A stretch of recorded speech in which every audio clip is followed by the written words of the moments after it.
Traders, welcome back to my YouTube channel. I hope you're doing well, and I really hope you've had a good week this week. It's been an absolute blast for the US dollar. A lot of strength in the market. Pound has been trash, unfortunately.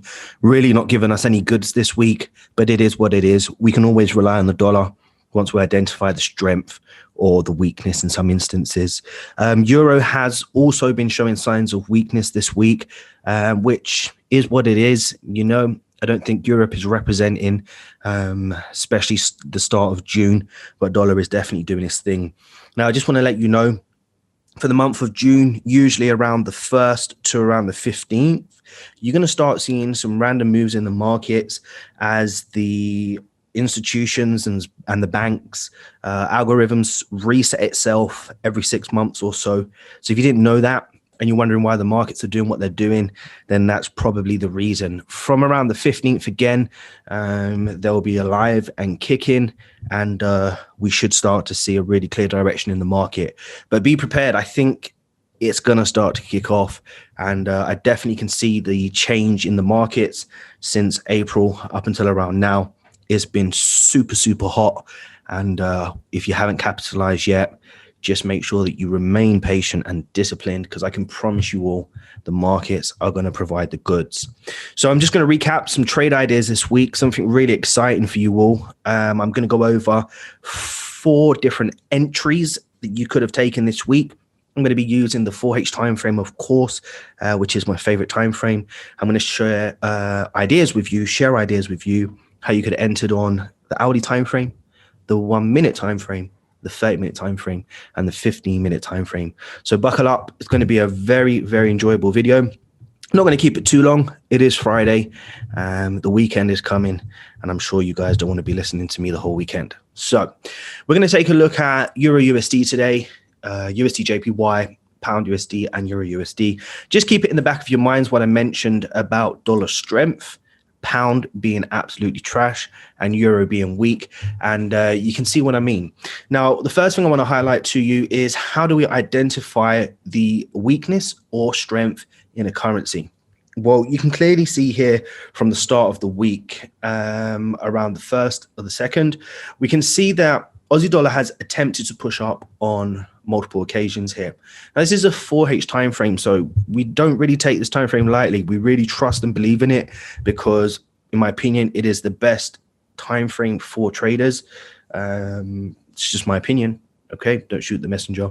But as far as I'm concerned, it just breaks down everything nicely for traders day. Every 4 hours you get new information, and then you can gauge what you're doing from each 4H candle, I guess. Most of us will be only trading 2 per day. And for some who really trades around the clock, you'll be looking at around 3, I'll say it as at a maximum.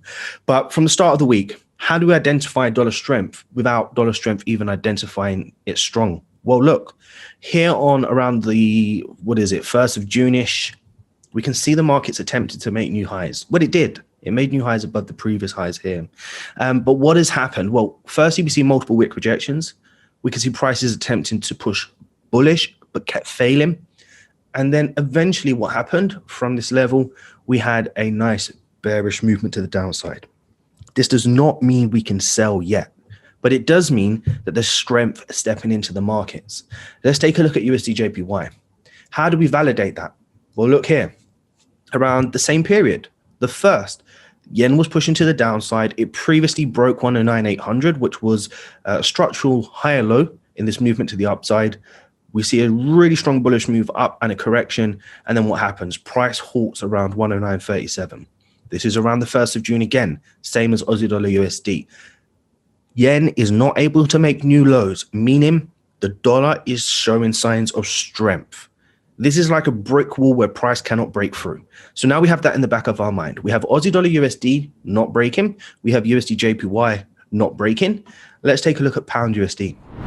So Pound USD, what do we have here? Well, as I said, the pound has been trashed this week, and it has been trashed for quite some time, to be honest with you. Excuse my French. But we can see here that the market tried to make new highs. Now it did. It broke out of 142.14, indicating that bullish sentiment here. But immediately what happened? Price rejected this level. It reversed out of this level, probably collecting some orders here. You probably can gather how many retail traders were probably selling at this level, because most people just sell support and resistance. But you can see sellers are jumping into the market, stop loss above some of these highs here. Could you imagine if your stop loss was above this high? Oof. Ooh la la. Okay, so we know what happens there. You get hunted, as you call it, and then what happens? The market comes down. But that's not what we're talking about today. We're talking about seeing the dollar strength creeping into the markets. So we see this breakout. On the first, we see this behavior in line with Aussie Dollar USD and Usd Jpy. Let's take a look at the final pair, which is Euro USD. What do we see here again? Around the 1st of June, around 122.31. Now we've got 4 confluences of identifying potential dollar strength. Not confirmed, but definitely stepping into the markets, and we're able to identify it much clearer because we're failing to make new highs. Here again, we have price bursting through this level to around 22,600 here at the last high. And then what happens? Price immediately comes back in, indicating bearish sentiment. So now how do we trade this? Well, what you have to see is confirmation. You have to identify levels in the market where price is failing to break below or above in line with the confluence you've gathered from the other 3 pairs or the 4 pairs in total. You don't need 4 pairs, 2 pairs is enough. But in this instance, we have 4 pairs. Now you're going to need to see market create a level. So here around 22.12, what do we see? We see price creating a support. Now, anybody who says this is not a support, I think you have a little bit more work to do in terms of your price action understanding. But this is definitely support, my friends. Okay. Now, once this level is broken, we have a confirmation. What you're looking for here in the markets to create is a level where price is failing to break below, in line with the sentiment, which in theory should be bearish based on dollar strength. You're looking for price to create that support to indicate that the bears are not fully in control of the market. And then you're looking for that confirmation of bears being in control. What that now creates for you is a structural high where price is failing to break above. It then creates a structural lower high after the break has been formed. And now when you have this formation, if you understand price action and technical analysis, then you understand that this formation is now a lower high. So once we have that information, what do we do? Well, listen, the rule is this. You cannot sell at a structural low, so you must always wait for price to do what? Exhaust as part of a trend. So once you have this break at this low, the evidence from the other 3 pairs, you know the dollar is strong, you know price is failing to make new highs, you have the break below structure, we're in a push phase, so you wait for the exhaustion. What can you do once the exhaustion happens? Well, you wait again for the wick rejections to form or a level to be created where price is failing to break above to show that the bears are not in control, rather the bulls are, the bulls are not in control, rather the bears are fully in control, adding confluence to USD strength. And then what can you do? You can scale down to an entry time frame. On this occasion, we're going to go down to the hourly time frame. And this is something you can choose to do. Use the hourly, 1 minute, 30 minute, 15 minute, it really doesn't matter. But remember what I said? Remember that example that I had there? What we're looking for the market to do is create that structural high and lower high. So this was the lower high before the break, which you didn't see on the 4H, but obviously now that I've explained how it works, you should understand this is a lower high. Then you have that 4H break, which is the close below. So now what are you creating here? A structural high, lower, lower, low. You anticipate now the market to create a new lower high in line with the trend, and also added confluence here of dollar strength, plus a retest of a previous structure. So this is an intraday structure here. And what are you looking for the market to do? Create the multiple wick rejections and jump into the trade.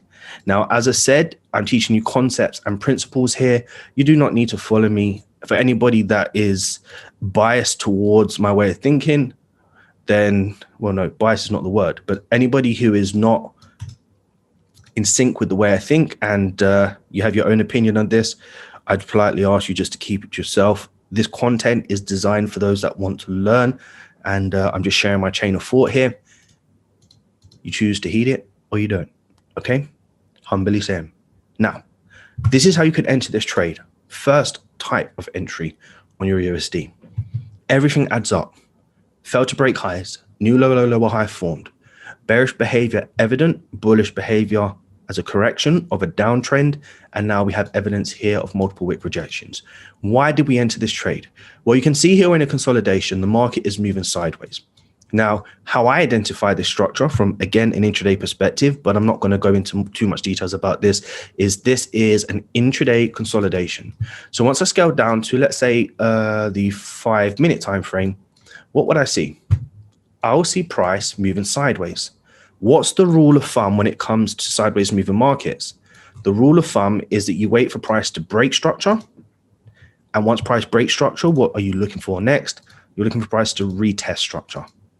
And look here, this is your retest of structure. So was that trade valid based on a strong bearish break below this level on an hourly time frame? Absolutely it was. Now, again, you may not know that because you are not using your timeframes in sync with each other, but I can tell you now, this is a 100% valid trade to be taken on the hourly time frame, especially on the close of this hourly candle. Just as I illustrated on the 5-minute, it is your break and retest, but just from an intraday perspective. So we had the confluences, fell to break, new low, low, lower high, dollar strength, which is this big 4H bearish candle. We never sell the lows, we sell on the pullback retest. We look for evidence of bears back in the market, again, with the multiple wick rejections. We look for the momentum or your patterns, which is a break and retest, and you enter the trade. Here you have a beautiful 1-to-3 risk reward ratio trade. Now, granted, you might have been knocked out of this one break even. If you held it, it's completely fine. It doesn't matter. I'm not here for wins. I'm here for the process right now. And I think this was an absolutely gorgeous trade on Euro USD this week. Let's take a look at the next pair. So here we have pound USD. Now, what did we say about the pound? The pound has been trash. Dollar has been showing signs of strength. What are we looking for here? Well, we're looking for the market to create evidence of price failing to continue to push up, evidence of bearish strength, which is this strong bearish close below the structure. And then what can we do? Well, on this occasion, I'm going to scale down to the 1-minute time frame. So a little bit different from what I did with Euro USD. We looked at the 1-hour time frame, but this time we're going to take a look at the 1-minute time frame. Now, why is this important? Because what I'm trying to illustrate here is that price action is price action. Okay, what we're looking for the market to do is just create structure, and then once price creates structure and illustrates the behavior, then that's when we can jump into the trade. Now, let me remove some of these candles because there's too much data here, and let's work with this. Now, this is not just about me scaling down to the 1 minute after price action has played out. You have to understand this. This is very, very important. We've already identified on the 4H time frame that price is failing to make new highs, so dollar strength. The pound has been weak all week. Then what are we looking for? We're looking for the momentum, which is the break below structure here. Once we get that information, then that's when we can scale down. So the 1-minute time frame does not differ from any of the other time frames here. It's all the same thing. What we're looking for the market to do is create structure that falls in line with our overall analysis. So here we have the 4-hour break close below structure. Here on the 1-minute time frame, we have the level where price is failing to make the new highs. I believe this is it. Yes, this is correct. This is the new highs here. And then what we're looking for the market to do is create a break below a significant level, which is this information here, which is this 4H candle. And let me just double check this. So we just mark a red and we go to the 4-hour and just double check. We're definitely on the right path here. And then what we're looking to do here is look for the patterns to support the dollar strength, the pound weakness, and the behavior. Now, this is not the cleanest of structures, but you'll always learn something new from every structure. So I might as well tell you now. Once we have the break close below, we have to wait for the pullback. The pullback is what creates the wick on the new 4H candle. Once you have a 4H candle close, what you anticipate is a continuation down on the next 4H candle. You must not be too quick to jump into the trades around these levels here because the new 4H candle, the current 4H candle needs to close first. Once the new 4H candle closes first, then what you will wait for, which is this information here, is for the market to create a wick, or you are looking for the market to break the low of the previous 4H candle, which initiates the momentum, and then you jump into the trade based on a pattern or whatever else it is. Here you have a break and retest on the 1 minute time frame. Let's just use a 13 pip stop loss here, and then you can take the trade like so. Okay, now what does this mean for you if you're trading like this? Well, this just simply means, where do we hit take profit in this one? This simply means a few things here. You identify the level where price is failing to break, you get the 4H momentum, you then get price creating the new break of the structural low, which is a new 4H open. The previous candle closed bearish. You anticipate the next candle to close bearish, which is this one here. And then you jump in on a pattern, or you jump in on a retest, whatever, doesn't matter. You jump in. Now look at the entry on this. How much did we take advantage of the next 4H candles move as prior to what I just said? Previous 4H closed bearish, next 4H closed bearish. Well, let's take a look. Back to the 4H time frame. What do we see here? Look at this. Failing to break closed below structure. Previous candle closed bearish, next candle should do what? Close bearish. Look where we enter this. We enter this at the start of the 4H move after the wicks form. Momentum is in play. And what do we anticipate? Well, we at least anticipate price to get back down to the major lows here. This is what we anticipate before we get a bounce. So when you go back to the 1 minute time frame, this is how your trade will look. Pretty special, right? And this is just the same thought process that you'll use for any other time frame. So I hope you enjoyed that one, and I thought I'd share that one with you. Let's take a look at the next pair. USD Jpy. Let's go back to what we said at the beginning. Price failing to break structural lows. You're looking for a shift in momentum, which you can see here. We start the shift. You never buy in a push phase. You always wait for the exhaustion. Now, let's say price comes back into a consolidation area, and we're going to throw this spanner in the works here so that we avoid trades we should be avoiding and potentially look for trades that we can be taking. We're going to look for a trade here on the 30 minute this time, different to the previous, which was 1 minute and 1H. We'll look at 30 minute. What do we see? Well, towards the Tuesday, I believe it was, or Wednesday, we started to see strong bullish candles to the upside. We don't need to know why this is happening because we've already identified it from the start of the week. Failure to break on GU, failure to break on Euro USD, failure to break on USD Jpy. We know that the dollar is strong. We just need price to take out a structural high. Once we have this structural high taken out, we have evidence of momentum and volume in the markets. Confidence is added as well. And what can we do? We can scale down to our 30-minute time frame and we can take a look at this. Now, this is a slightly different entry. So previously we looked at a retest. The 1 minute time frame, we looked at a trend trading opportunity here based on the 4H continuing bearish. And on this occasion, what can we look at here? Well, we can look at a breakout trade. Why? Well, we've already gathered information. Price is creating the lows where price is failing to break. We're also seeing now from an intraday perspective, bullish momentum stepping into the market. This is behavior for the day you trade. So I'm not concerned about the data to the left. Now, I'm not silly to be buying the market into this key level because that's where the reaction can happen. But once I start to see this bullish behavior with the structural high, higher low, higher low, what do I anticipate based on the trend? A new higher high. So in this instance, what can you do? Well, you can isolate the structures to the left where you believe price can react from. You can wait for price then to break above these key levels. Once you have this, you then bring the confidences together, which is dollar strength, the other two currency pairs or three currency pairs, pound USD, Aussie Dollar USD, and Euro USD, that the market can continue pushing bullish. And what you wait for next is you wait for the market to pull back to a retest level. Again, if you don't know this is a retest level, you need to do some more work on your price action analysis here. But this is your retest. And once you get the retest, what can you do? You can place a trade on the close or the break of the previous high here with your stop loss below a key level. Let's just say 10 pips in this instance. And then you can go for your 1-to-3 risk reward ratio trade. Now, please don't ask me if I go for 1-to-3 every single time. It varies depending on structure, but for illustrative purposes, I will use 1-to-3. Now, when we scale down to, let's say, a 5-minute time frame, what can you see here? You see structure. You see price breaking a major key level. You see the break close above. You see the retest and what you anticipate in an uptrend, a higher low to then create a higher high. And as you can see here on the 30-minute time frame, which is our third example, we have another beautiful trade on USD Jpy. So I hope you enjoyed that one. Let's take a look at our final pair, which is Aussie Dollar USD. This is on the 4H time frame, and now we're going to take a look at the 15-minute time frame. Again, the exact same thing. We know dollar strengthening. We can see prices failing to break. What are we looking for here? Well, we're looking for price to break a key level in the market.